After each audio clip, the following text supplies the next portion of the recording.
Let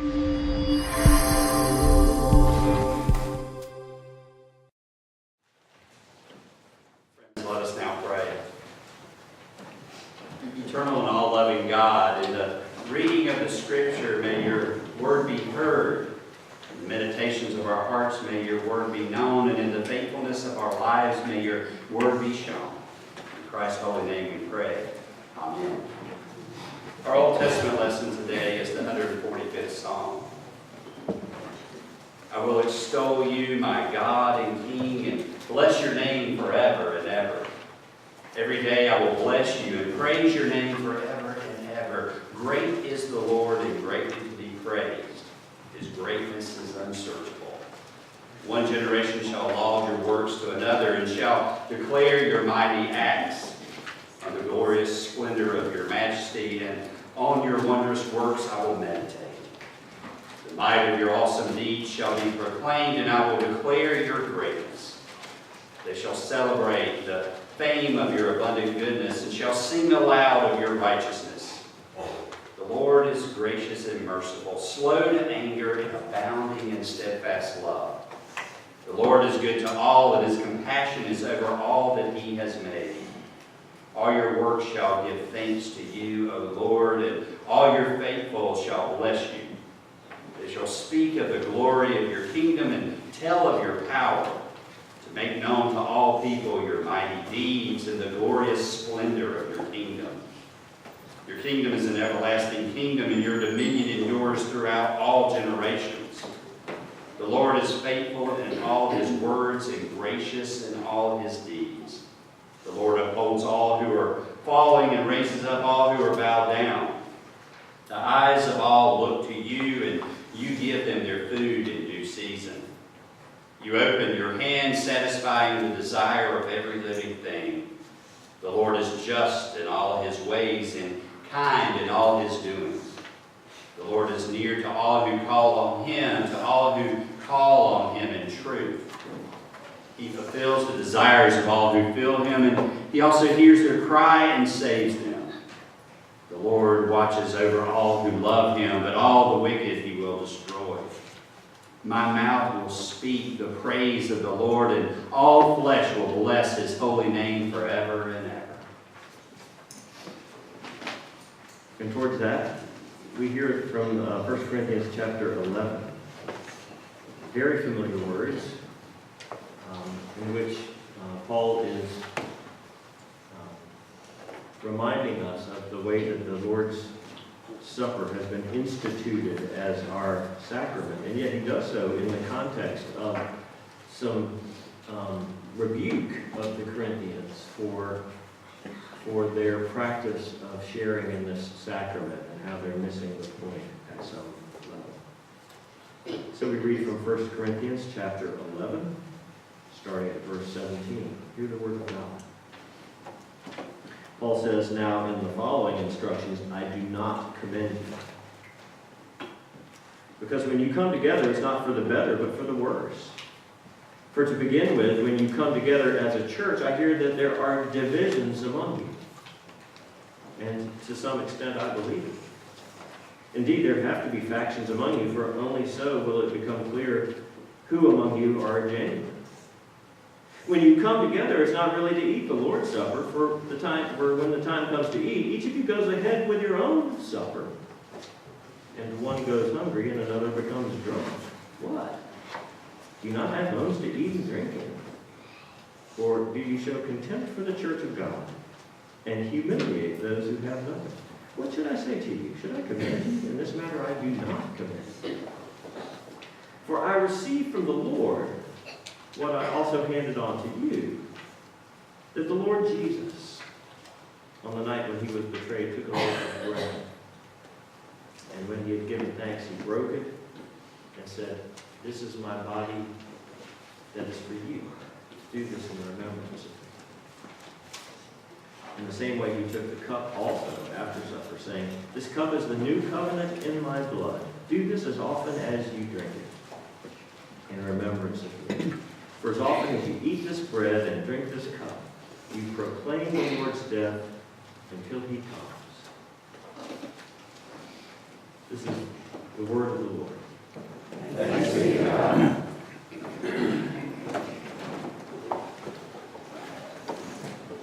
So it's World Communion Sunday, and a beautiful day for us to think about communion.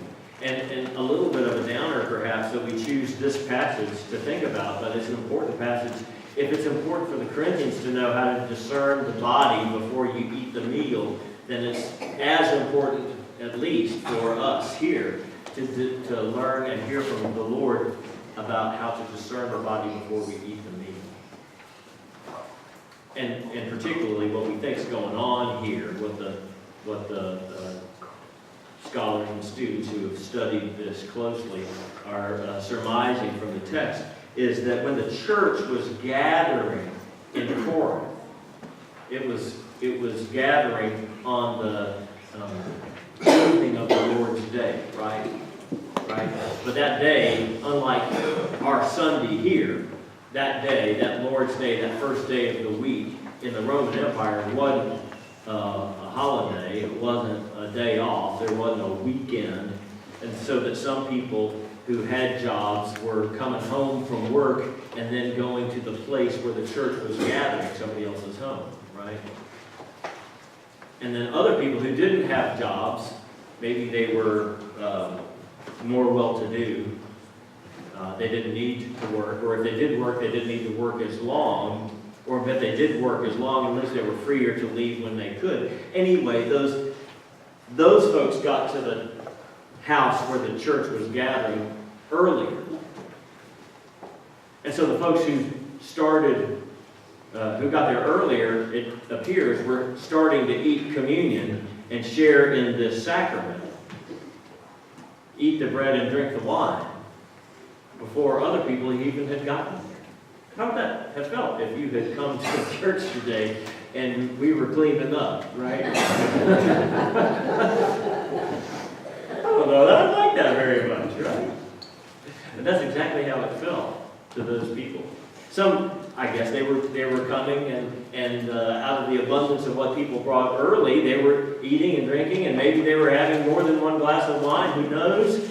But Paul seems to suggest that some were eating to their fill, and some were drinking beyond what they should have, and they were doing that, and other people were being excluded from the table around which every follower of Jesus is invited. And so it is a sin, says Paul, to eat the meal without discerning the body and recognizing who belongs, who's not here yet, whom should we wait for, understanding the full breadth of those who are invited to eat the meal with us.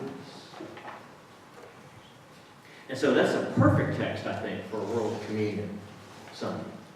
World Communion Sunday, for those who aren't familiar with that, is one of those calendar designations on the denominational calendars and in some of the churches of Jesus Christ, in which we think especially about the global reach of our fellowship in Christ's Spirit. And it's a bit of a paradox, perhaps, because actually every communion Sunday is World Communion Sunday, right? Every communion Sunday is World Communion Sunday. Every time we take communion, we are taking communion with sisters and brothers who aren't eating from this particular table, but they're eating from the same table of Jesus Christ. And they do so in different time zones and on different continents and in different languages and wearing different dress. But they are nonetheless eating with us in communion. A lot of times I think we are at risk of thinking about the communion that we share in only vertical and individual terms, right? That the communion that we share is our communion with God, or regrettably, my communion with God. And so we sort of find our place in the pew, and we kind of hunker down in our private space. Don't sit too close. We don't want to do that, right? So, so I can get my head right about my connection with God. So we're at risk, even in this warm, friendly confines of the chapel, of not discerning the body, much less thinking about who else, even in our congregation, is sharing in communion with us, an hour or so later, right? Much less our sisters and brothers throughout the community who are sharing in communion with us. And our sisters and brothers throughout the nation and throughout the world. Communion declares the horizontal reach of God's love. Not just the communion that we have, the oneness, the fellowship that we have with God by the grace of God in Jesus Christ. It also declares and enacts a togetherness, a union, a fellowship with each other. And that fellowship, ideally and actually extends as far as human life extends. That's a reality to declare and proclaim. And where we don't yet experience that, it's a place for us to grow. Yeah, World Communion Sunday. Every Sunday is World Communion Sunday. Here's the thing. Even if we're not taking communion, we're still in communion, right? Amen, Gordon. Okay, let's try again. We're still in communion, right? Amen, Gordon. Next time without coaching. Did you hear what you just said, amen? Even if we're not celebrating the sacrament, we are still in communion. We're still in communion. We're still in a unity that God gives to the church to have for the world. Whether we're doing the sacrament that proclaims that or not, we're still in a world communion. A world every Lord's Day. Every day. I think it's a gift that God gives us. A gift. Because our world doesn't feel like that, does it? Heck, sometimes our own house doesn't feel like that, right? Sometimes. Everybody going and coming and all that.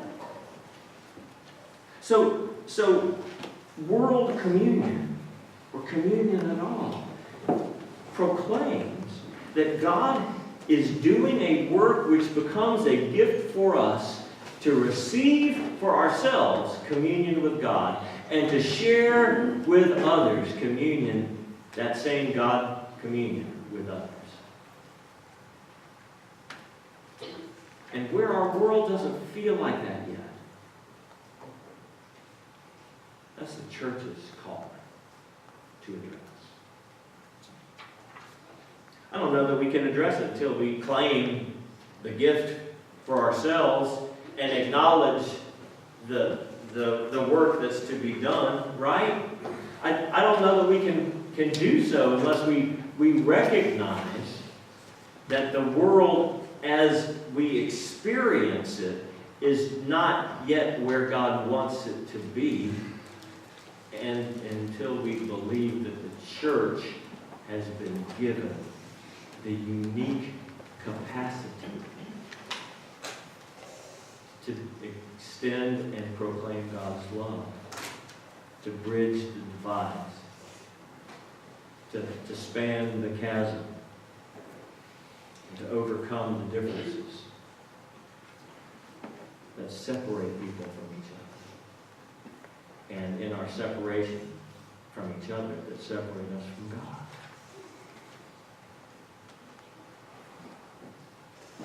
There are, in our communion today, there are sisters and brothers in Palestine.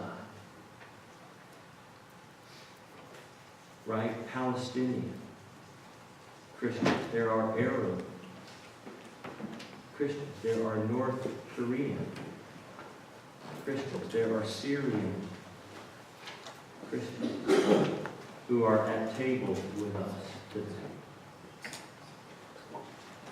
And until we claim that truth, that communion is stronger and more definitive, it's the actual and eternal relationship, more definitive than the political circumstances that separate us, the cultural divides of language or history. Until we claim that what God gives the world is the place from which we want to live and serve, we'll probably remain divided. And our communion will be very small relative to God's desire. World Communion Sunday. And I'm thinking about that a lot.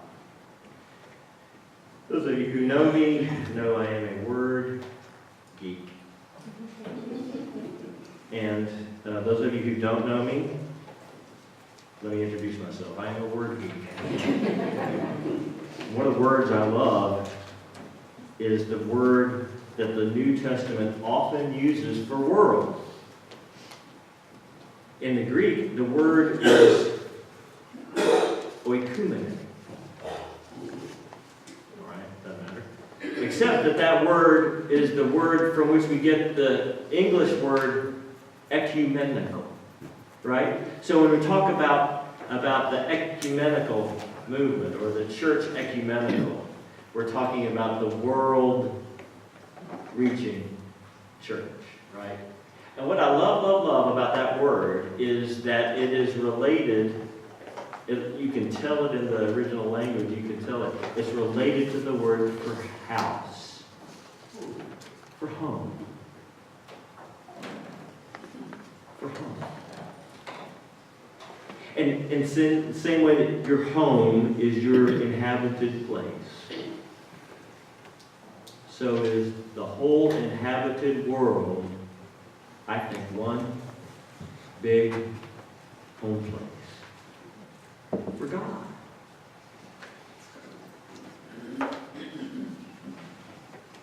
And it really helps me to think about the world that way.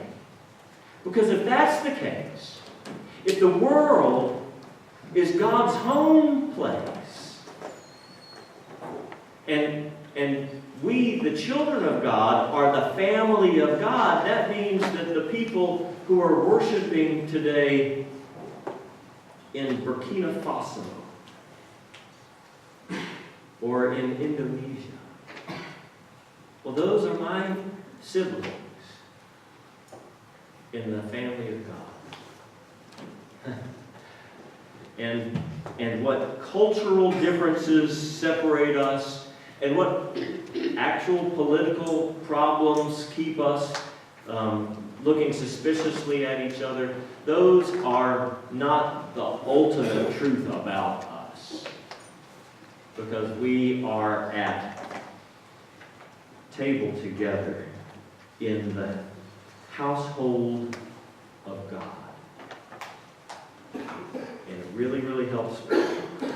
It helps me deeply to recognize, if you start thinking about the world as the home place, the household of God, and all the people as the family of God, the children of God, it really helps me to claim what we claim in communion, which is in the household of God, there's a table at the center.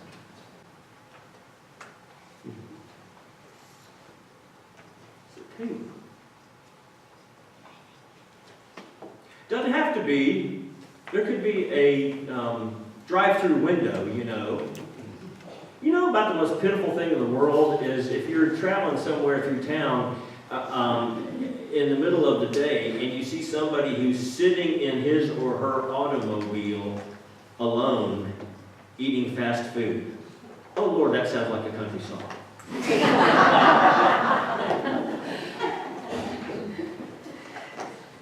When the possibility exists for us to eat together, to find one another, to experience fellowship.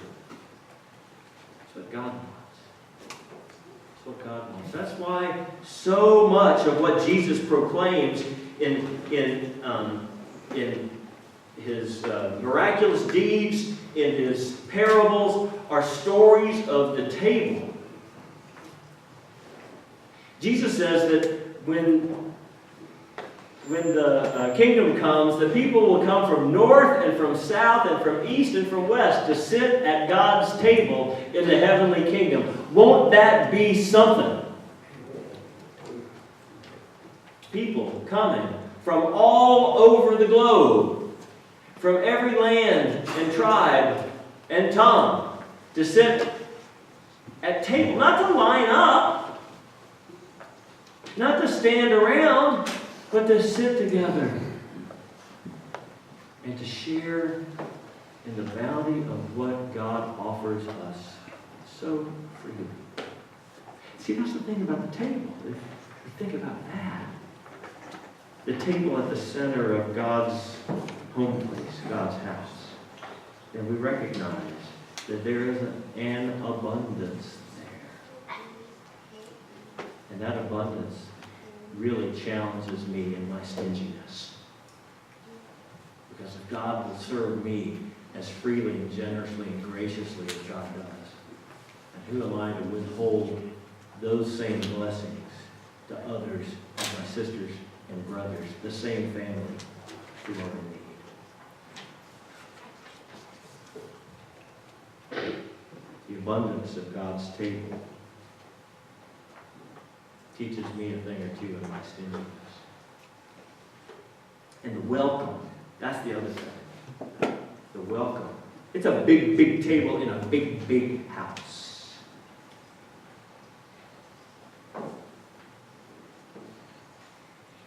And everyone's invited. If there's room for me, then Lord knows there has to be room for everyone else. And so, the generous welcome of God's table transforms my tribalism. And there aren't any others. There's only God's family. That's the vision. Happy World Communion Sunday. May the promise of the day be the reality of our and our living. In the name of the Father, and of the Son, and of the Holy Spirit.